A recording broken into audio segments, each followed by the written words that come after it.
Speaking of men that have moved from England to Australia, what about Eddie Jones, mate? What did you make of that shift? It's an interesting one for me. I thought that pulling the trigger on Dave Rennie was probably a bit harsh about when they did it, given all the injuries and everything else he's had to put up with.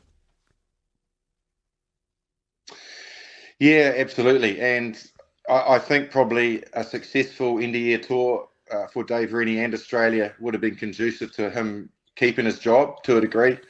I had heard earlier in the year last year that Eddie Jones, after the World Cup, was going to be aligning himself back with Australia. In what role, that wasn't determined at that stage, but it was kind of looking like a kind of director of rugby role to sort of oversee the whole setup and possibly have input into the national side. But with what happened to him at England, it looks to me like everything was fast tracked, and like I said, off the back of some pretty average results for Dave Rennie and that Australian side on the India tour.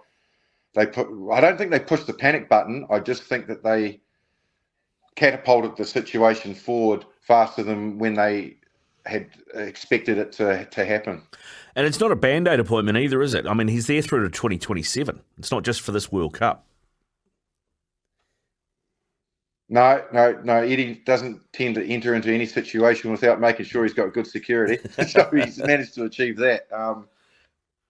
Look, I think probably what he'll be very grateful for will be the fact that Dave Rennie's he's really managed to galvanise himself a really good group of players and some talent.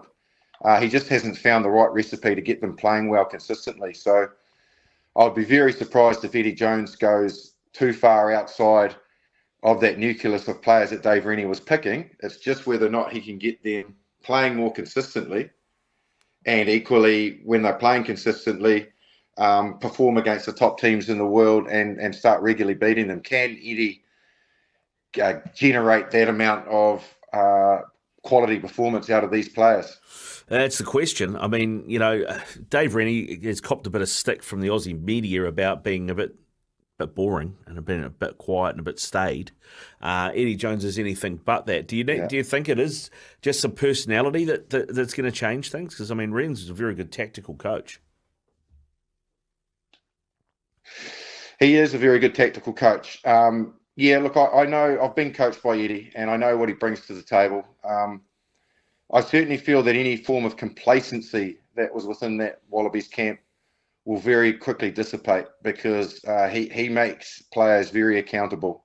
Whether they are 100 test veterans or playing their second test, he will very much create an environment under pressure that makes the players work hard and perform. And when they don't, he lets them know and he lets you know. So I don't think there'll be any cruise mode whatsoever. I think they've got him to come in with his very, very big stick and start waving it around.